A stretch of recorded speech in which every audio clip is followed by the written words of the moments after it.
देख रहे हैं राष्ट्रवादी संदेश। नमस्कार, सलाम, सत श्री अकाल। मैं लाल मोहम्मद जन, स्वतंत्र पत्रकार, और आज हम हैं पंचायत समिति सभागार में। और यहाँ जो एक सम्मान समारोह का आयोजन किया जा रहा है, जिसमें रमेश बोराना, उपाध्यक्ष राजस्थान राज्य महिला विकास प्राधिकरण, और लक्ष्मण जी व्यास, अध्यक्ष राजस्थान ललित कला अकादमी, और चंद्रशेखर जी सेन, कोषाध्यक्ष राजस्थान ललित कला अकादमी का यहाँ राजस्थानी लोक संस्थान भादरा द्वारा सम्मानित किया जाएगा। इनका सम्मान समारोह रखा गया है, तो पूरा कार्यक्रम हम आपको दिखाएंगे। अभी चंद ही समय में उपस्थित होने वाले हैं, तो देखते रहिए राष्ट्रवादी संदेश। लाइक कीजिए, सब्सक्राइब कीजिए, और आपने अगर सब्सक्राइब नहीं किया तो सब्सक्राइब कीजिए। मैं आगे का कार्यक्रम आपको दिखाऊंगा। देखते रहिए राष्ट्रवादी संदेश।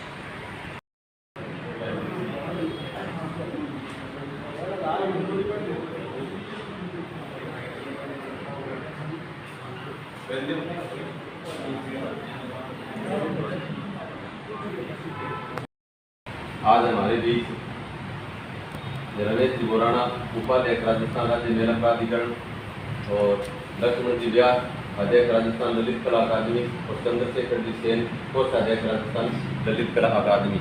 वैसे तो सबको पता है कि परिचय की मोहताज नहीं है, परंतु हमारी मंच की परंपरा है, उसके हिसाब से मैं बता देना चाहूँगा कि सबसे पहले अगर हम रमेश जी बोराना जी की बात करें तो रमेश जी बोराना बड़े व्यक्तित्व के धनी हैं, और इस क्षेत्र में इनका अच्छा आना जाना है।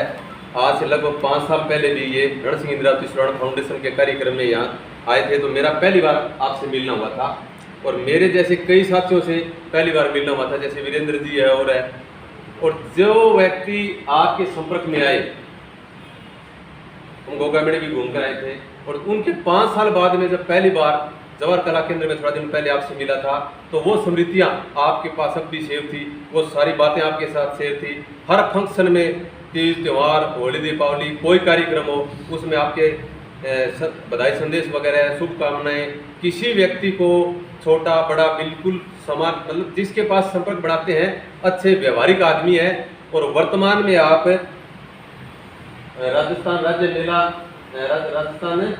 राज्य महिला प्राधिकरण के उपाध्यक्ष हैं, और इससे पहले आप राजस्थान के सीएम एक्स एडवाइजर रह चुके हैं, और उससे पहले आप राजस्थान संगीत नाटक अकेडमी के चेयरमैन रह चुके हैं। आप एक अच्छे एक्टर, डायरेक्टर, राइटर और गुड पॉलिटिशियन हैं। आपके व्यक्तित्व को शब्दों में बयान करना मेरे लिए कठिन बात है। जैसा मुझसे मेरी जानकारी ही उसको मैंने बताने की कोशिश की है।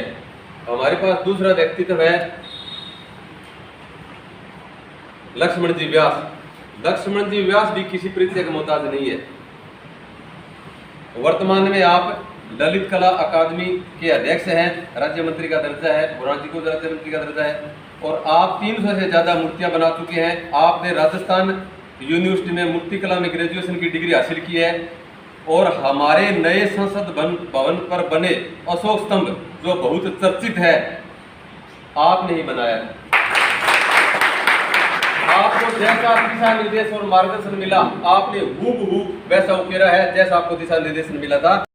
आपका नाम इसके साथ लिया जाएगा, और आप कला के मार्फत ही नहीं, जहाँ परिचय का मोहताज की मैं बात करना चाहता, तो हमारे जो नौर और भादरा है, उनका नाम कहीं भी चलता है तो हम बोलते हैं नौर भादरा, और नौर को बल्कि पहले और बोला जाता है। जैसे अपना आपा का नहीं क्या पैंट शर्ट पैंट कहते हैं, कोई सिपाही को पकड़ा है, अपना आपा कहाँ का पैंट शर्ट है, जैसलमेर बाड़मेर है, जयपुर जोधपुर, जोधपुर जयपुर पर जो नौर भादरा में भादरा नौर कौन का, नौर पहले का आपा, तो यहाँ सके आप लोग बहुत ज्यादा संबंध है नौर के सके। और अपने क्षेत्र को नौर भादरा कट्ठो नाम दे, कोई आप पूछे कि नौर पुरुषों का नौर भादरा, तो अपने क्षेत्र को नाम आप बड़ो करिए। तो ये भी बड़े व्यक्तित्व की धनी है। और महाराणा प्रताप, जवाहरलाल नेहरू, पंडित दीनदयाल शर्मा, इंदिरा गांधी जैसी बड़ी हस्तियों की मूर्तियां भी आपने बनाई, ये हमारे लिए बड़े गर्व की बात है। और मैं आपको एक बात और बताना चाहता हूँ कि आप आज यहाँ पर, जैसा मुझे दिशा निर्देश मिला है कि इस कार्यक्रम के समापन के बाद भादरा क्षेत्र की जितनी भी प्रतिभाएं हैं कला के क्षेत्र में, खासतौर से पेंटिंग, ड्राइंग, चित्रकारी, मूर्तिकला, हर क्षेत्र में जो प्रतिभाएं जिनमें है परंतु किसी कारण चाहे उनको मौका न मिला हो, उनको दिशा निर्देश देंगे। चाहे कोई प्रतिभा है जिनको मौका मिला है परंतु हमने उनका नाम नहीं सुना है, उनको अलग मार्गदर्शन मिलेगा, वो अपने क्षेत्र में किस प्रकार से आगे जा सकते हैं, इस प्रकार की कई बातों पर मंथन किया जाएगा। तो वो एक मीटिंग की जाएगी, वो हमारे लिए क्षेत्र की प्रतिभा उतारने के लिए हमारे लिए बहुत बड़ी बात होगी। और उसके साथ हमारे साथ आए हुए हैं चंद्रशेखर जी सेन। आप राजस्थान ललित कला अकादमी के कोषाध्यक्ष हैं। आप भी माटी कला में महारत हासिल रखते हैं, मूर्ति बनाने में महारत हासिल रखते हैं। तो आपके यहाँ पधारने पर भी हमें आपका लाभ मिलेगा। अब मैं इसी क्रम में आज की अध्यक्षता के लिए हमारे अध्यक्ष है लक्ष्मण जी व्यास और हमारे मुख्य अतिथि हैं रमेश जी बोराना और विशिष्ट अतिथि है चंद्रशेखर जी से। जैसे कि हमारी परंपरा है कि हम माल्यार्पण कर स्वागत करते हैं, तो मैं लक्ष्मण जी व्यास के स्वागत के लिए चंद्रपाल जी सरपंच को मंच पर बुलाना चाहूँगा कि वो माल्यार्पण कर स्वागत करें। और इसी क्रम में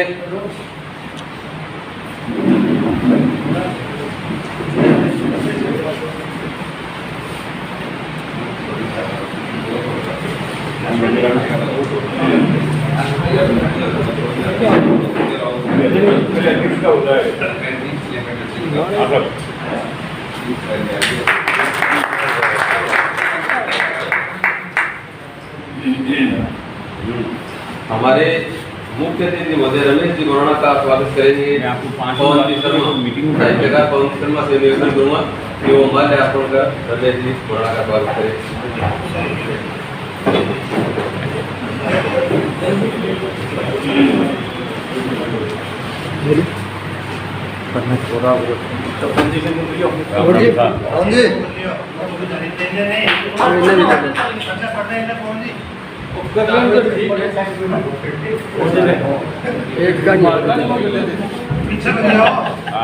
पीछे आ जाओ पवन जी, नेक राजा फोटो आज के हमारे विशिष्ट अतिथि चंद्रशेखर जी सेन कोषाध्यक्ष राजस्थान ललित कला अकादमी का स्वागत करेंगे। आवासीय जी सुविधा आवासीय जी को निवेदन करूँगा कि हमारे यहाँ पर स्वागत करें।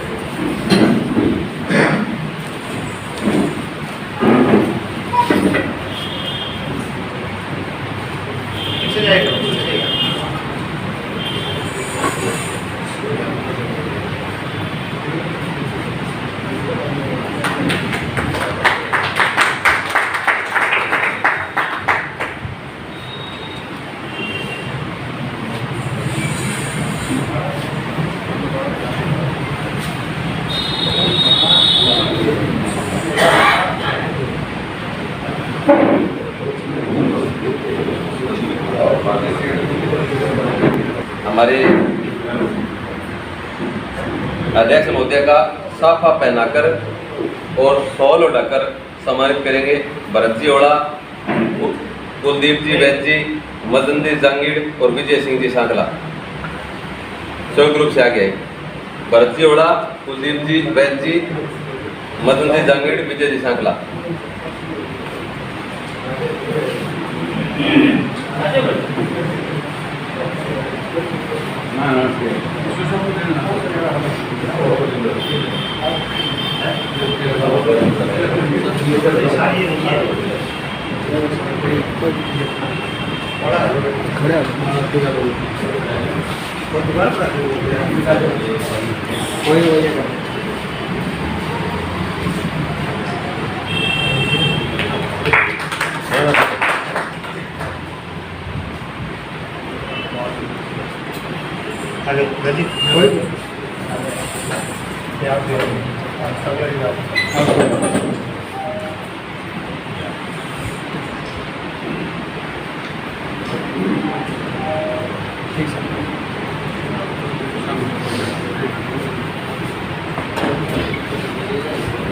आज के कार्यक्रम के अध्यक्ष महोदय के स्वागत के बाद मैं आज के मुख्य अतिथि जी के फल उठाकर और साफा पहनाकर स्वागत करने के लिए मनाना चाहूँगा। पवनजी शर्मा, विजय सिंह जी सांकला, अमर सिंह जी गुडानिया और पवनजी वैद जी।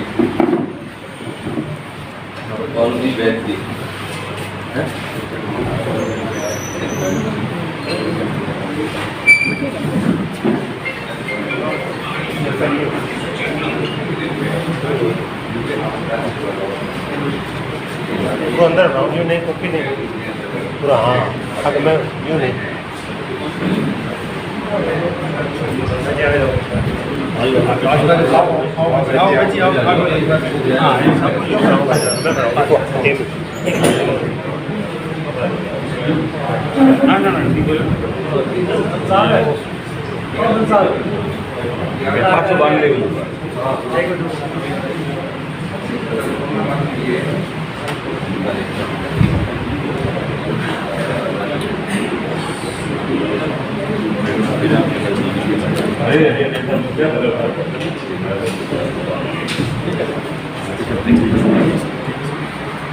चंद्रशेखर जी से का साफा पहनाकर और शोर गाकर सम्मानित करने के लिए मैं मोहन जी कालवा, ओम जी देवत, जगमाल जी भंबू, रामचंद्र जी सिवर और कर्ण सिंह जी साल से निवेदन करूँगा कि वो मंच पर आकर साफा पहनाकर और शोर गाकर सम्मानित करें।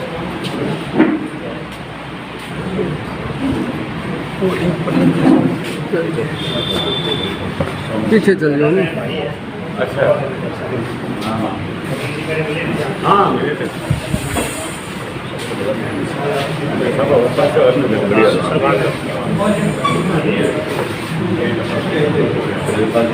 चंद्रशेखर बंडल भाई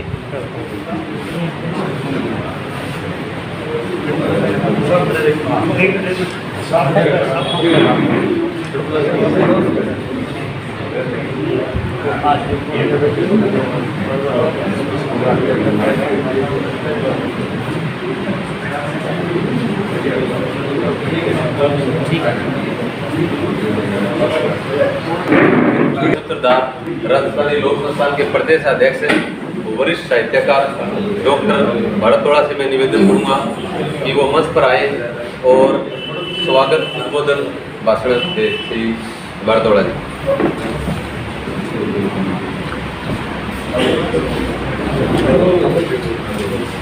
आज के कार्यक्रम का मुख्य अतिथि मेरे बड़े भाई सदैव रमेश खुराना जी, ललित कला अकेडमी के चेयरमैन मेरे छोटे भाई व्यास जी और ललित कला अकेडमी के सदस्य भाई चंद्रशेखर जी और आप सब पत्रकार बंधुओं, गुणीजनों। मैं भिराड़ी में एक छोटा सा घरेलू कार्यक्रम हो, भाई साहब को धन देने का कार्यक्रम सरकारी कार्यक्रम हो और गोगा मेड़ी, क्योंकि राजस्थान में 100 ज़्यादा मेला है, लक्की मेला, और राजस्थान राज्य मेला विकास प्राधिकरण एक बड़ा संस्थान है। 100 ज़्यादा मेला है और हर मेले को जो आगे एजेंसी है वो जिला कलेक्टर है। तो 33 जिला का कलेक्टर ने डील करना होगा, सगे मीटिंग लेनी बने। मुख्यमंत्री जी की यह मंशा है कि राजस्थान के मेले में जो पीछे एक दो कोई बदलती और भी घटना होगी और होगी, लोगों ने असुविधा है, तो कोई तरह की असुविधा नहीं होनी चाहिए। लोगों ज़्यादा से ज़्यादा सरकार व लोगों तक टुकर पहुँच सके, लोगों की सुविधा टुकर लोगों ने दे सके। एक कारण का रमेश जी बोराना जो है वो वहाँ अध्यक्ष उपाध्यक्ष नियुक्त करें, क्योंकि यहाँ अध्यक्ष में मुख्यमंत्री जी है तो यह और बड़ी संस्था है। तो मैं हिसाब में आपका नज़दीकी जो मित्र है, आपने बताऊँ कि रमेश जी बोराना यह तो कोई परिचय का मोहताज को नहीं, क्योंकि बहुत बड़ा रंगकर्मी है, 21 साल नाटक वो जुड़े है, जो देश का बड़ा नाटककार है, वह का सागा काम करे है। लेकिन आपका सौभाग्य ये है कि आपने एक छोटा भाई को हमेशा ही प्यार दिया है। और मुख्यमंत्री अशोक गहलोत जो पहली बार, क्योंकि ये बचपन वहाँ सागर है, लंगोटिया यार है, सागा ही पढ़िया, सागा ही राजनीति शुरू करी, और सिर्फ मित्र नहीं है बल्कि वो एक वहाँ घरेलू सदस्य, बहुत नज़दीक का वहाँ सदस्य भी आए। और यो वहाँ बड़प्पन है, कई बार यो है कि आपका नज़दीक लोग है पीछे छूट जाए, लेकिन यो मुख्यमंत्री जी को बड़प्पन है कि पहली बार मुख्यमंत्री बना तो भाई साहब ने राजस्थान संगीत नाटक अकेडमी का चेयरमैन बनाया और 3वीं बार राज्य मंत्री को दर्जी की हो। तो चेयरमैन बनाने के बाद में राजस्थान में जो संगीत नाटक अकेडमी मैंने जन जन तक ले जाने के लिए, जो आखिरी व्यक्ति वह तक ले जाने के लिए, और रमेश बोराना ने बहुत बड़ा काम किया। अभी पिछले दिनों 5,000 प्रति व्यक्ति को, जो लोक कलाकार थे कोविड का कारण कमा पहुँचता, तो 5,000 रुपया प्रत्येक आदमी घर बैठे और लोक कलाकार ना भेजना काम करो।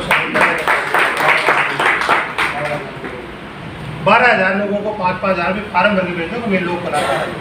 और अब भी संगीत नाटक अकेडमी है और इतनी भी है, अब अकेडमियाँ बनी है और में बनी है। दूसरी बार जब ये मुख्यमंत्री अशोक गहलोत मुख्यमंत्री बना तो ये सीएम का एडवाइजर था और विशेष तौर पर सांस्कृतिक विभाग की, तो राजस्थान की कला साहित्य और संस्कृति है वो के रूप में विकास कर सकें, वो एक बड़ो काम हो। और क्योंकि मैं तो सीएमओ में रहता सारे दिन मिलना जुलना हो तो सारी चीज़ें में राय ले होता और ले होता, तो राजस्थान की जो संस्कृति है मैंने लेके भी आगे बहुत बड़ो काम किया। और अब क्या आगे इच्छा है कि भी नहीं, मैंने तो अब कोई काम नहीं करना, बस ठीक आपके लिए काम कर रहे हैं, लेकिन मुख्यमंत्री जी करने नहीं। जो भी नया फाउंडेशन है, पहले संगीत नाटक अकेडमी को फाउंडेशन वो को नहीं हो जो बुराना जी बनेगा बात हो, तो क्या वो मेरा विकास प्राधिकरण नए है, बिल्कुल अभी शुरुआत हुई है। तो 33 जिलों के कलेक्टरों को डील करना, फिर एसडीएमओ को डील करना, उनके साथ सारी बातें करना, फाउंडेशन तैयार करना, बिल्डिंग बन जाएगी मेरे बाद में तो रंग रोगन करके तो कोई चमका दे वो कोई बड़ी बात करी है। सारों बड़ी बात है कि बिल्डिंग ने बना के तैयार करके रंग रोगन लोग कर वाह क्या बात है, जोरदार बनाई। तो वह के लिए जरूरी है कि आपको ये जो पद है वो स्वीकार करना पड़ेगा। तो तीनों ही टाइम में बहुत महत्वपूर्ण पद पर रहेगा। सारों बड़ी बात यह है कि यार अभी सुरेंद्र जो बात कही एज ए मैं आऊँ ऐसा हूँ, मेरा जितना परिचय पुराना वो घरों को नहीं 8-7 सालों को परिचय है, लेकिन जब मैं पहली बार, क्योंकि मैंने रमेश बोराना को तो नाम बहुत पहली बार सुना क्योंकि बड़े रंगकर्मी हैं, लेकिन मैं पहली बार जब मिले मेरे बड़ी झिझक की यार इतना बड़ा आदमी है, मुख्यमंत्री के दोस्त है, आप के रूप में बात करा, फ़ोन करता भी डरता पहले दिन के, फ़ोन करा तो नहीं करा, मैसेज छोड़ता तो मैसेज आ जाता, कई बार फ़ोन भी आ जाता।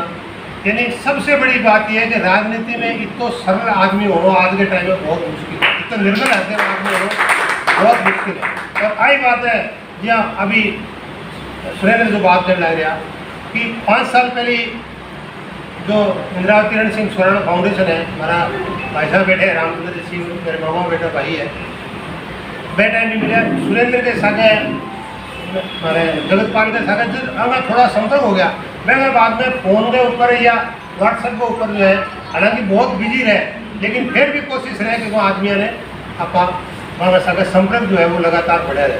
और अब जो है वो जितनी अकेडमियाँ बनी है, तो मैं यही कहूँ कि सारी अकेडमियाँ जो है वो भाई साहब के लोग निर्देशन में बड़ी है, सारी राय वो बड़ी है और बहुत बेहतरीन काम आना चाहिए। वो अपने लिए सौभाग्य की बात है कि लक्ष्मण जी व्यास लक्ष्मण व्यास से वो गर्दजों की जोड़ों आने गाँव में सीताड़ी बात है, देश विदेश के माँ 300 के लगभग मूर्तियाँ लगाने को छोटी बात बनी है।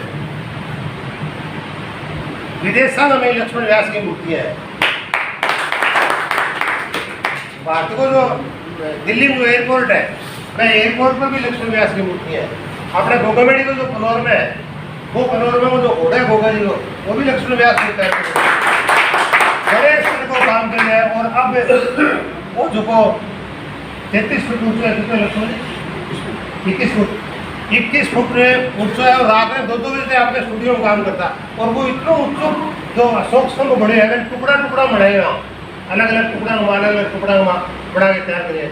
और जो अशोक स्तंभ वो ऊपर उद्घाटन से मोदी जी करे बाद में बड़ो विवाद भी हो कि जी वो शेर जो है वो तो आक्रामक शेर है, यो क्या बढ़ा दियो, बात भी सही मैंने भी लगे, क्योंकि अब तो झंडो है, मान लो राष्ट्रीय झंडो है, मैं कहती जी मैं तो 3 को 2 को नाप है नहीं अपना झंडा राष्ट्रीय झंडा वो मानूँ मैं तो इन्हें छोटा करूँगा। तो ये राष्ट्रीय प्रतीक चिन्हों के साथ छेड़छाड़ है, गलत बात है, नहीं मिलाना चाहिए। तो फिर राष्ट्रीय प्रतीक चिन्ह तो आपको वो है जो अशोक स्तंभ के ऊपर है, वो लिए की मूल प्रतिकृति होनी चाहिए, तो गलत काम करो वो नहीं बनाना चाहिए। लेकिन रोडों पे जाओ, मार्ग का साथी भी पूछो, कोई पत्रकार भी पूछो कि भाई ये शोक खाना शेर क्यों बनाए हो, वो कम वो जो सौम्य शेर है उनको वो सौम्य शेर बनाता थे, क्यों आक्रामक शेर क्यों बनाया? तो आप वो जवाब और बड़ा सटीक जवाब हो कि जी मैं मूर्तिकार हूँ, अगर मेरे को डिजाइन बनाने लिए कहते भी आपको ये शेर बनाने ये शेर बनाने हैं, तो भाई बहुत लंबी चौड़ी प्रक्रिया है, माटी तैयार करना है, वो करना है, वो बना के और मैंने बाद में वो शेर दिखाना है बार बार, कभी वो सही है कि सही है कि लास्ट में कहा जी हाँ सही है मिल गयो, जिन मैं शेर बनाऊँ मैंने तो अगला यहाँ कहे आगे कि आ लो डिजाइन और वो बनाना है। अब मैं तो एक काम करूँ मूर्तिकार हूँ, लेकिन मेरे को वो काम आया कभी धरे वो काम करना है, अब वो मैंने के लाके दियो के नहीं लिया दी, मैंने मेरे को थे आगे मैंने यहाँ कह दियो का मेरे को भाई फोटो है अब बनाने में मुझे सही है, मैंने कहा धर बब्बू है को नहीं, मैंने तो देखा सही है। तो मेरे को तो सरकार ने कहा था कभी है बनाने रहेगा तेरा पैसा मिलेगा, तेरा डिजाइन हो तेरे को मेरे को फोटो बनानी है, तो मेरा काम है फोटो बनाना, मेरा काम है मूर्तियाँ बनाना, मैं पत्थर की मूर्तियाँ भी बनाता हूँ, मैं मेटल की मूर्तियाँ भी बनाता हूँ। तो मेरे को जो सरकार ने जो मुझे दिया, मेरा व्यक्तिगत मानना है, मैं खुले मन से कहना चाहता हूँ जो सरकार ने मेरा ये मानना है कि गलत है, क्योंकि हमारे जो राष्ट्रीय प्रतीक चिन्ह है उनके साथ हमें छेड़छाड़ नहीं करनी चाहिए। जो प्रतीक चिन्ह है जैसे रूप में वो उसी रूप में स्वीकार कर लेना चाहिए, उस रूप को हम अगर विकृत करते हैं तो वो ठीक नहीं है मेरे हिसाब से। तो लक्ष्मण व्यास जी हमारे बीच में है, नौर के रहने वाले हैं, अब तो ये जयपुर वासी हो गया, या मैं गाँव तो मेरे बिराड़ी है लेकिन मैं एक बने क्या गया तो नौर हो गया, तो ये नौर के हो गए, लेकिन फिर भी हमारे छोटे भाई हैं जयपुर रहते हैं नौर के। दूसरे आप जो देख रहे हैं चंद्रसेन जी, ये माटी कला के जबरदस्त कलाकार हैं और माटी कला कलाकार भी किसान है। अभी मैं कई माटी की चीज़ बना रही थी, चाक से भी बनाते हैं आजकल, मैं इलेक्ट्रॉनिक भी आ गया, यानी माटी दे दो एक बार आपने खेता नहीं, मैं माटी ने अगर मैं बना दी हो वहाँ चिड़ी बना दी, मोर बना दी तो ये महसूस हुआ बनाने के बाद में कि यार ये करने जाए देखो बना सच लो है कि कोई मट्टी को बनाया है उठ तो नहीं है। वो ऐसे ज़बरदस्त कलाकार हमारे बीच में। सारों बड़ी बात ये है कि एक छोटे से, क्योंकि यहाँ दिल्ली हूँ और मेला में निरीक्षण करता जाना है निर्देश हमारे मुख्यमंत्री जी का भी आप मेड़ों को जाके देखो, तो हट है घूगा मेड़ी आया, तो घूगा मेड़ी आया मैं भी आप क्या घूगा मेड़ी आ रहे हैं, तो मैं निवेदन करूँ भाई साहब घूगा मेड़ी आओ घटो दिल्ली में आऊँ, मेरे भाई साहब गाँव में रस्तों गाँव मांग रही है दिल्ली में और झाड़ी मांग रही आऊँगा, तो 2 मिनट की निवेदन है कि दे घरे बता रहा हो कि यार मेरे को घूगा मेड़ी जाना, तो कोई घूगा मेड़ी जाना हो एक बार दूर रहा हो, तो सुबह ग्रांज में वो दर्शन दिया। फिर सामान्य लोग मेरे बीच कुछ हमारा मित्र बेली है जो मेरा यूँ मान लो परिवार का हिसाब से जितना भी जुड़ा रखे, दर्शन पूछो भाई साहब कि वो जो आपके लोग आ रहे हैं वो कोई पार्टी के हैं या कौन लोग हैं, मैं कोई बुरी में लोग नहीं, तो मैं कहा पार्टियाँ सूचना थी नहीं, मेरा कोई मतलब हमारा बादरा लिया दिक्कत है, फलाना सिंह ने बुला लियो दिक्कत सिंह धरा लीजिए और दिक्कत सिंह ने बुला लियो फलाना सिंह धरा लियो, मैं सुकूंगो पींगे बिना मतलब कोई गलत में आ जाए ऐसे सोचते आते हैं। कारण मैं कोई राजनीति के लोगों जो है वो मैंने कोई मतलब को नहीं, वो सरकारी दोनों मेरे छोटो भाई माने गए साहब प्रेम के, तुम्हें कहीं भाई साहब आपको बैठा रहा 10 लोगों वहाँ पर बैठ के बात कराना, फिर थोड़ी भारी बात कर दी परिचय हो जाओ।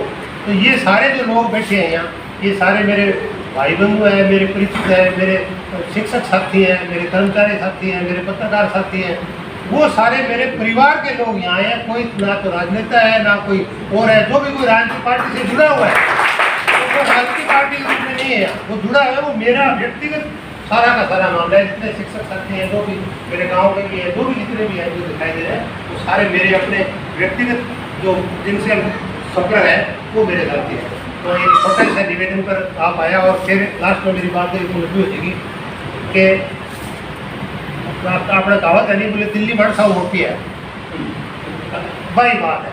अब मान लो मैं भाई साहब ने कहा भाई साहब आ जाओ और थोड़ा बैठा रहा लोगों को बात कराऊंगा और आपको इधर परिचय जाऊँगा लोगों को परिचय कराऊंगा, और मैं भाई साहब ने बुला लिया, चाहे बिराड़ी बुला लो चाहे हटा बुला लो, और थे आओ आदमी 3 तो मेरे तो भाई थे आया हो तो मेरी इज्जत बढ़ी है, अगर थे नहीं आता नहीं तो नहीं तो आगे मन में मतलब इज्जत हुआ नहीं, मैंने यूँ महसूस हुआ।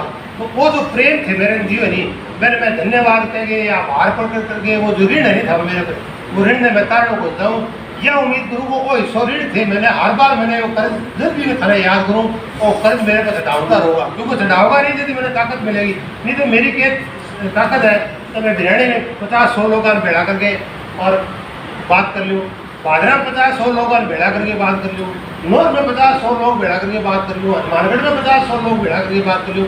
मेरे पीछे कारण ये है कि मेरे पीछे मेरा जो भाई बंधु है, मेरा जो साथी है, मैंने इतना समर्थन कराया कि मैं एक फ़ोन करता हूँ तो मैं कहते कोई काम है भेड़ा ऐसा साथी है क्योंकि यार जानो तो मैं चलो कोई बात नहीं, थोड़ा लेट जाऊँगा आवाज़ तो मेरी ताकत है, ताकत है मेरी, यूँ बढ़ाए रखूँगा। उम्मीद करूँ भाई साहब मेरे छोटे से निवेदन पर पधारे है तो मेरे लिए तो बहुत सौभाग्य की बात है। बहुत बहुत धन्यवाद। धन्यवाद नरसिंह जी, आपके बारे में बहुत कुछ से हमें पता था और तो बहुत कुछ और बातें भी हमें सुनने को मिली है। तो अपने सबके मन में एक लालसा है उनको सुनने की। इतने बड़े कलाकार यहाँ बैठे हैं, इतने बुद्धिमान लोग हमारे बीच में बैठे हैं, तो निश्चित रूप से जब आप यहाँ से संबोधन करेंगे तो हमें कुछ नया सीखने को मिलेगा। तो सबसे पहले मैं श्री चंद्रसेन सिंह से निवेदन करूँगा कि वो अपने श्री संबोधन करें और हमें। आप सबका धन्यवाद। और भरतोड़ा साहब ने हमको 3-4 जगह सम्मान करवाया, मेरे लिए पहली बार ही है ये। और इतने सिंपल और इतने अच्छे आदमी हैं भरतोड़ा जी, सारे लोग इनकी बड़ाई करते हैं। संपत सर हो गए, नारायण बारेड जी हो गए, वो लोग कहते हैं कि उनके जैसा साहित्यकार नहीं है राजस्थान में, और वो इस वजह से है कि आप लोग उनके साथ हैं। तो बस मैं यही कहना चाहता हूँ, ये प्यार बनाए रखें। धन्यवाद। धन्यवाद चंद्रसेन जी। अब मैं निवेदन करूंगा लक्ष्मण जी व्यास से, और एक निवेदन और ये करना चाहूँगा कि इतने संक्षिप्त शब्दों में काम नहीं चलेगा। आपके पास कला बहुत है, आपके पास ज्ञान बहुत है, तो आपका ज्ञान का लाभ लेना चाहिए। यहाँ से प्रतिभा बैठी है उनको प्रेरणा मिलनी चाहिए। और यहाँ से ये सोशल मीडिया पर जो लाइव प्रोग्राम करना है तो लगभग 3 लाख से ज़्यादा फॉलोअर इनके जहाँ बैठे हैं, तो आप अंदाजा लगा सकते हो आपकी बात कितनी दूर तक जा रही होगी। तो आप मुस्कुराएं और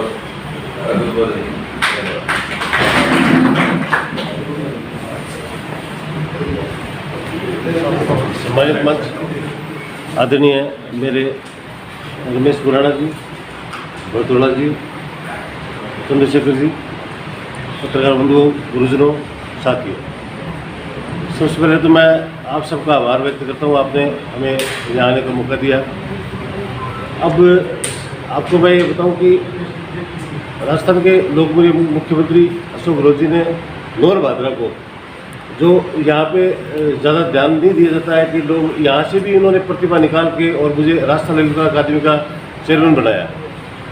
और हमारा ये एक लक्ष्य है कि हम अंतिम छोर तक, क्योंकि मैं गांव से निकला हुआ हूँ, अंतिम छोर तक जो कलाकार बैठे हैं वहाँ तक हमें पहुँचना है और उनको रोजगार के जो साधन है वो मुहैया कराना है। क्योंकि आपको पता है कि मुख्यमंत्री जी सदैव कला और कलाकारों के लिए हितैषी रहे हैं हमेशा ही। अभी कोविड के समय भी खुराना जी ने बताया कि मतलब पूरे भारत में एक राजस्थान एक ऐसा राज्य है जहाँ कलाकारों को ये नहीं है कि बहुत बड़ी लॉबी भी है, लेकिन फिर भी उन्होंने हर कलाकार को 5-5 हज़ार रुपये दिए कोविड के समय पे। तो ये एक संवेदनशील मुख्यमंत्री की एक सोच है ये। तो अभी आज तो अभी थोड़ा लेट हो रहा है क्योंकि ये बोल रहे कि थोड़ा ज़्यादा बोले, हम कला के बारे में भी चर्चा करेंगे बाद में, लेकिन अभी आप रमेश खुराना जी से इनके सुने हैं क्योंकि हम आगे जाना है बीकानेर, इसलिए बहुत बहुत धन्यवाद आपका। धन्यवाद विकास जी। इतना तो हमें अंदाजा है कि बहुत प्रकार की योजनाएं होती है जो हम तक इसलिए नहीं पहुंच पाती है कि हमें उन योजनाओं का पता नहीं होता है। जैसे कलाकार को अगर हम तराशते हैं तो किस किस योजना से उसको लाभ मिल सकता है, कहाँ पर उनको प्लेटफॉर्म मिल सकता है। तो आज जब दूसरे चरण में वो उनके साथ मुलाकात होगी तो उन कलाकारों से निवेदन करना चाहूँगा कि उनको खुलकर चर्चा करेंगे जैसा कि आपने बताया है। अब मैं हमारे मुख्य अतिथि रमेश जी बोराना से निवेदन करूंगा कि वो भी संबोधन दें। रमेश जी बोराना। राम राम सर।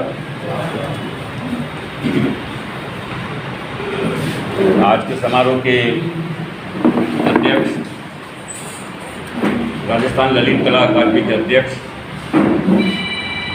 व्यास जी, चंद्रशेखर जी, मेरे परम मित्र और इस राजस्थान की कला साहित्य, चाहे वो राजस्थानी साहित्य हो, चाहे वो हिंदी साहित्य हो, उसके मूर्धन्य साहित्यकार, राजस्थान के गौरव और राजस्थानी भाषा संस्कृति अकादमी के सदस्य माननीय भरत ओला जी, सुरेंद्र जी, यहाँ उपस्थित वरिष्ठजन, कई लोगों से तो मैं पहले भी मिल चुका हूँ, मैं देख रहा हूँ, पत्रकार साथियों, मुख्यमंत्री जी ने मुझे राजस्थान के जो बड़े मेले हैं, हमारे उत्सव हैं, उनके प्रबंधन की, उनकी सुरक्षा की महत्ती जिम्मेदारी मुझे दी। आप जानते हैं कि मेले, खेले, त्यौहार हमारे राजस्थान प्रदेश की संस्कृति का और जीवन का अहम हिस्सा है। हमारे सोने से लेकर बैठने तक, हमारे जीवन से लेकर मरण तक मेले त्यौहार होते हैं, उत्सव होते हैं। हमारे यहाँ तो मृत्यु को भी उत्सव माना गया है।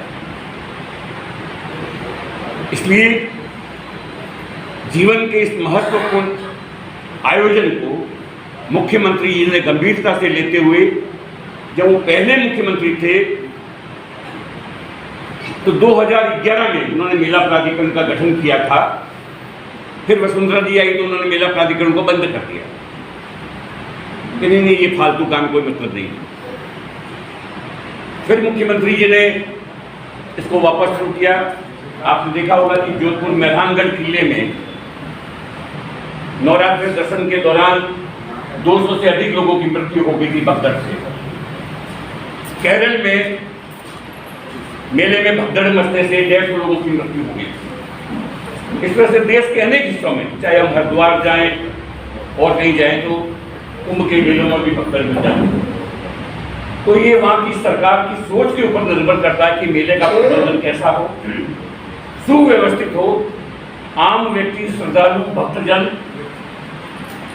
जो तन मन से भाव के साथ मेला स्थल पर आते हैं और वो भगदड़ में अपने प्राण गंवा जाते हैं, उनकी जेबें कट जाती है, उनको रहने खाने की अच्छी व्यवस्था नहीं मिलती है, पीने का पानी नहीं मिलता है, तो मुख्यमंत्री जी ने कहा कि राजस्थान के जो मेले हैं उनका कुशल प्रबंधन होगा।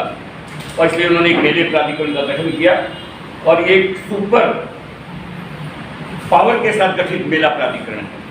इस मेला प्राधिकरण में राजस्थान के विभिन्न विभागों के जितने शासन सचिव हैं वो इसके सदस्य हैं और प्रत्येक जिला कलेक्टर इस अपने जिले का जिला मेला अधिकारी होता है, तो उनके साथ, और पुलिस अधीक्षक उसका सदस्य होता है। वो अपने स्तर पर प्रशासन अपना काम करता है, लेकिन जब मेला प्राधिकरण अपनी गाइडलाइन के साथ, दिशा निर्देशों के साथ उनके साथ जाता है तो एक प्रभावशीलता बनती है। पिछले दिनों हमने देखा कि खाटू श्याम जी में घटना हो गई थी, दुर्घटना। हम जानते हैं कि अधिकांश मेलों का प्रबंधन जो है वो निजी ट्रस्टों के पास, सिर्फ एक पुष्कर मेला और ये गोगा मेड़ी का मेला ये देवस्थान विभाग के पास है और वो जिला प्रशासन के पास है। उसके अलावा सभी 101 मेले निजी ट्रस्टों के पास हैं। मंदिरों के अपने ट्रस्ट बने हुए हैं और वो नहीं चाहते कि हमारे बीच में कोई सरकार हस्तक्षेप करे। और मुख्यमंत्री जी का भी निर्देश है कि जीवन के और सामाजिक पक्ष के आयोजनों में, धार्मिक आस्थाओं के आयोजन में सरकार का ज्यादा हस्तक्षेप नहीं होना चाहिए। लेकिन इसकी बात के आधार पर किसी लोगों की मृत्यु हो जाए, वहां पर भगदड़ मच जाए, लोगों को सुविधा नहीं मिले, ये बर्दाश्त नहीं किया जा सकता। इसलिए मेला प्राधिकरण का ये काम है कि हम मंदिर समितियों और जिला प्रशासन के साथ समन्वय बनाकर एक सुव्यवस्थित वहाँ आयोजन करें। अभी आपने देखा होगा पिछले 2 साल के बाद मेलों में जाने वालों की संख्या बहुत बढ़ गई है। गोगा मेड़ी में भी अभी 2 साल से पहले 5-6 लाख लोग ज़्यादा आए हैं। खाटू श्याम जी में भी लगभग 10 लाख लोग ज़्यादा आए हैं। हमारे जैसलमेर में बाबा रामदेवरा मेला में 7 दिन में 50 लाख लोग आए दर्शन करने के लिए। तो इतनी अधिक संख्या में श्रद्धालु उमड़ रहे हैं, जगह उतनी ही है, आप जानते हैं। गोगा मेले की जो जगह उतनी है और किसी मंदिर क्षेत्र की जगह तो उतनी ही होती है, फिर अतिक्रमण हो जाते हैं, दुकानें लग जाती है टेम्परेरी, तो लोगों को सुविधा नहीं मिल पाती। तो हमारा काम है कि जो उपलब्ध जगह है उसमें हम कैसे व्यवस्था बनाए रखें, लोगों को आसानी से दर्शन हो जाए, लोगों को सभी सुविधा मिले और वो भावना के साथ वापस अपने घर आराम से सुरक्षित लौट सके। ये हमारा बहुत महत्वपूर्ण काम है। मेले में सड़कें हैं या नहीं, बिजली पानी की व्यवस्था है या नहीं, चिकित्सा के साधन उपलब्ध है या नहीं, आवागमन के साधन वहाँ उपलब्ध है या नहीं, सभी चीज़ों का सुनिश्चितीकरण करते हैं। और आपने देखा होगा और मुझे कहते हुए प्रसन्नता है कि मुख्यमंत्री जी की इस भावना के साथ शानदार काम हुआ है इन मेलों में। और जो दर्शन पहले 6-6 घंटे में होते थे वो दर्शन अब 2.5 और 3 घंटे में होने लगे, क्योंकि हमने बैरिकेडिंग की इस तरह से व्यवस्था की। रामदेव राम में पहले दर्शन करने में 12 घंटे लगते थे एक आदमी को लाइन में लगने के बाद। इस बार हमने ऐसी व्यवस्था की कि 3 घंटे में आदमी दर्शन करके निकल जाता है, 1 सेकंड में 24 व्यक्ति दर्शन करके निकल जाते हैं। इस पर हमने व्यवस्था 1 सेकंड में।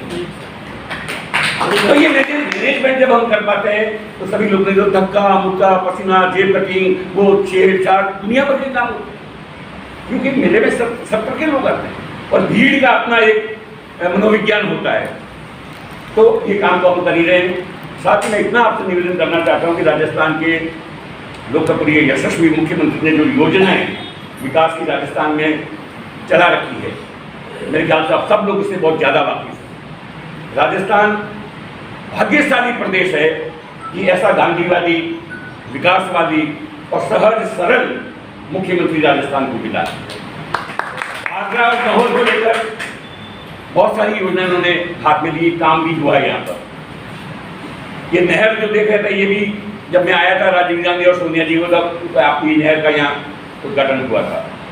गांव ग्रामीण और छोटे कस्बों को लेकर और गांव गरीब को लेकर वो बहुत संवेदनशील। वो कहते हैं उनके जीवन में कि मेरी कलम जब भी चलेगी, समाज के उस पिछड़े हुए आखिरी छोर में जो व्यक्ति बैठा है उसके विकास और कल्याण के लिए मेरी पहली कलम चलेगी। ये सोच रखने वाला व्यक्ति। और देश में जो आज हालात धर्म के नाम पर, जाति के नाम पर, छोटी छोटी बातों को लेकर जिस तरह से देश में आज लड़ने भिड़ने की स्थितियां बन गई है, जो अस्थिरता हो रही है वो बड़ी खतरनाक। आप सब जानते हैं हिंदू मुस्लिम के नाम पर, उसके नाम पर, मंदिर मस्जिद के नाम पर ये क्या हो रहा है। ये देश जब हमने आजाद करवाया था और आज भी विश्व कहता है कि भारत देश जिसमें 3000 से अधिक बोलियां और भाषाएं हैं, विभिन्न रंग है, विभिन्न क्षेत्र है, पर्यावरण स्थितियां हैं, उसके बाद भी एक क्यों है ये देश? एक और अखंड इसलिए है कि हमने भारत का जो विधान बनाया था कांग्रेस पार्टी ने या उस वक्त हमारे आजाद हुए नेताओं ने, उसमें वो बात रखी थी कि सबको समान अधिकार के साथ सबका समान विकास हो गए, समदृष्टि भाव से देखा जाए। हिंदू मुस्लिम कर लिया जाता उस वक्त, तो क्या ये देश आज एक अखंड रह पाता? हमारे साथ जो देश आजाद हुए थे, चाहे वो पाकिस्तान हो या और कोई हो, क्या धर्म के आधार पर देश चलाया जा सकता है? और जो धर्म के आधार पर देश बने उनकी आज क्या हालत है? ईरान, इराक जो मुसलमान धर्म के नाम पर चलते थे वो खंडित हो गए। अभी अफगानिस्तान, कि पाकिस्तान हमारे साथ बना तो धर्म के नाम पर आज वहां पर तानाशाही है। आज बांग्लादेश जो हमने बनाया था वो आज विखंडित है। एकमात्र हिंदू राष्ट्र जिसको नेपाल कहते थे, वहां पर मामला सब गड़बड़ बिखरा हुआ है। इसलिए कोई कहता है कि धर्म के आधार पर राष्ट्र चलेगा तो ये कल्पना गलत है। मानवता के आधार पर हिंदू मुस्लिम भाई, ये भाव जब होगा, हम सबको साथ लेके चलेंगे, तब देश आगे बढ़ेगा, विकास होगा। संदेह और भरोसा नहीं करना, ये समाज में अस्थिरता होना हमारी इकोनॉमी को भी रोकता है, विकास को भी रोकता है और हमारे संबंधों को भी खराब करता है। तो हमें गर्व है कि राजस्थान के मुख्यमंत्री जी ने 3 बार मुख्यमंत्री बने और ऐसा व्यक्ति जो 28 साल की उम्र में सबसे पहले देश की लोकसभा में मंत्री बन गया। 28 साल की उम्र में इंदिरा गांधी, राजीव गांधी, नरसिम्हा राव, तीन के साथ वो 3 बार केंद्रीय मंत्री रहे, 3 बार राजस्थान के मुख्यमंत्री रहे, 3 बार प्रदेश कांग्रेस कमेटी के अध्यक्ष रहे, तो कुछ तो उस आदमी में क्वालिटी होगी। और हमेशा इतना एक गांव का सरपंच भी बन जाता है ना, तो उसके ऊपर आरोप लग जाते हैं 50 कि वो खा गयो, लोगों कर गयो। क्या आपने अशोक गहलोत की 50 साल की राजनीति में एक भी आरोप कोई लगा पाया उनके ऊपर? विपक्ष नहीं लगा पाया। इतना ईमानदार और खरा मुख्यमंत्री जिस प्रदेश को मिलता है वो प्रदेश तरक्की करने से पीछे नहीं रह सकता।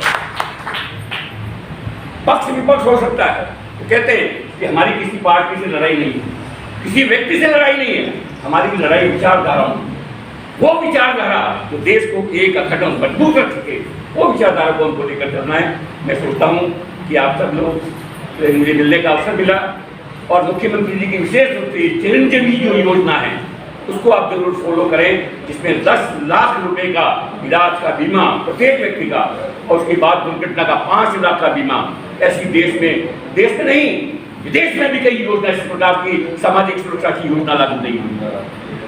गरीब व्यक्ति है उसको एक भी पैसा नहीं देना है, जो मध्यम वर्ग या उच्च वर्ग के लोग 850 रुपए देने को, और 10 लाख का इलाज चाहे वो प्राइवेट हॉस्पिटल में कराएं, चाहे सरकारी हॉस्पिटल में, चाहे आप एसी कॉटेज लेकर रहें। तो ये कोई मामूली योजना नहीं है। पहले इलाज करवाने के लिए हार्ट का इलाज कराएं, किडनी का कराएं, गहने बेचने पड़ते थे, खेत बेचना पड़ता था, कर्जदार होना पड़ता था। आज आम आदमी सुरक्षित है और इलाज कराने के बाद 15 दिन तक दवाई आपके घर बैठे फ्री मिलेगी। इससे बड़ी योजना क्या हो सकती है? इसलिए बहुत सारी योजनाओं को आप लाभ आम आदमी तक पहुंचे, ये हमारी भावना है। धर्मकोला जी मेरे मित्र हैं और नौहर भाषा को ये गर्व है कि आपने एक ऐसा सपूत पैदा किया है, ऐसी हस्ती इस देश और प्रदेश को दी है जिसने आपके बहादुर नौहर का नाम राष्ट्रीय स्तर पर ऊंचा उठाया। मुख्यमंत्री जी के दिल में बसे हैं। मुख्यमंत्री जी ने बहुत बड़ा काम देना चाहते थे, लेकिन आप जानते हैं कई चीजें राजनीति में ऊपर नीचे होती है। तो मैं तो दिल्ली गया था, दिल्ली से मेरा यहाँ दौरा करके आगे जाना था, इन्होंने मुझे कल रोक लिया चाय पीने के लिए। मेरे मित्र, मेरा हक है इनका मेरे ऊपर। मैं तो 3 आयोजन कर लिए उन्होंने। कल रात को चाय पकौड़े खिला दिए इन्होंने, सुबह और बुला लिया, और अभी के और आयोजन होगा। अब मैं कुछ नहीं कर सकता, ये मुझे पकड़ लेंगे तो मुझे जाना ही पड़ेगा। तो वैसे हम थोड़े पॉलिटिकल लोग होते हैं तो थोड़ा स्थानीय नेताओं से भी संपर्क करना होता है, उनको बुलाना करना है, लेकिन मैंने कहा कोई राजनीतिक नहीं है, ये तो मेरे मित्र ने कोई आयोजन किया मिलने के लिए, इसलिए मैं आया। मैं आप सब लोगों के दर्शन कर सका, बहुत बहुत धन्यवाद है। हमें पता नहीं, हमने पढ़ा था कि हमें पता नहीं कि आप कौन है, आप ये बता दीजिए कि आपका मित्र कौन है, हम बता देंगे आप कौन है। तो जिस व्यक्ति के गहलोत जी जैसे मित्र हो वो आदमी कैसा होगा, इस बात का तो हमें पता ही है। और ये एक तो होता है राजनीतिक दृष्टि से किसी आदमी के संपर्क बनाना, वो बात नहीं है। जब गहलोत जी राजनीति में नहीं थे, बचपन से साथ पढ़े हैं, तब से लेके मित्रता निभा रहे हैं, तो समान विचार होते हैं तभी इतनी लंबी चलती है। तो निश्चित रूप से आपका स्वभाव कैसा है ये तो हमें सबको पता चल ही गया है। और जो आपको जानते हैं, आपके जो घनिष्ठ है, उनको अगर गहलोत जी के बारे में कुछ नया जानते हो तो भी पता है गहलोत जी कैसे है, जबकि वो तो बहुत बड़े पूरी दुनिया जानती है उनको। तो बहुत बहुत धन्यवाद, आपने अपना बहुमूल्य कीमती समय दिया, नए केवल समय दिया, बहुत अच्छी सी बातों से हमें लाभान्वित किया। और तो पहले आ कहना चाहूँ कि नाश्तो पानी सारण करके जाना है, चाह पानी पी के जाना है। और एक बीच के मैं साथी तो बताना चाहा आगे भी सुनाना अभिव्यक्ति करता हूँ। मैं मुकेश शर्मा, अभी निजी महाविद्यालय में लेक्चरर के पद पर कार्यरत हूँ। मैं यहाँ रमेश जी बुराना साहब से एक ही निवेदन करने आया हूँ। मैंने 2011 में राजस्थानी भाषा से एमए किया था। मेरे जैसे सैकड़ों नहीं हजारों हजार की संख्या में, लाखों की संख्या में यहाँ हमारे राजस्थान में अभी राजस्थानी भाषा में एमए कर चुके होंगे। उनकी एक ही पीड़ा है कि अभी तक हमारी राजस्थानी भाषा को मान्यता नहीं मिली। इसी मान्यता न मिलने के अवसर हम सरकारी पद को पाने में, सरकारी शिक्षक के पद को पाने में वंचित। मैं अपनी भाषा में जो कह दूँ कि राजस्थानी भाषा ने आप सांभળી समझा तो निबोड़ी कोनी है जमाई।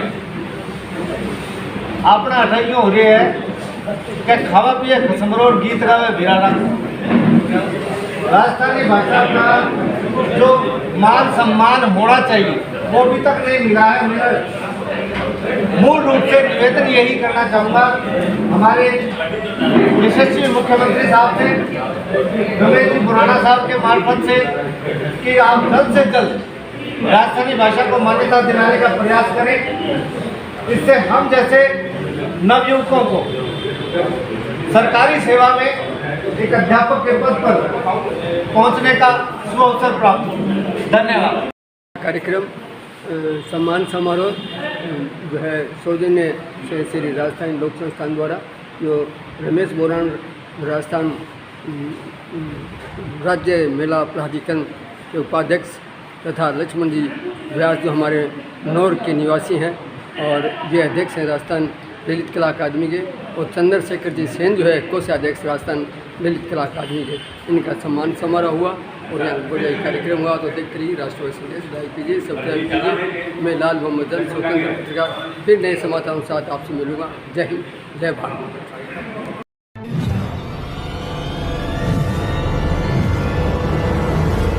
हमारा वीडियो आपको अच्छा लगे तो सब्सक्राइब करें, बेल आइकन दबाएं और लाइक करें।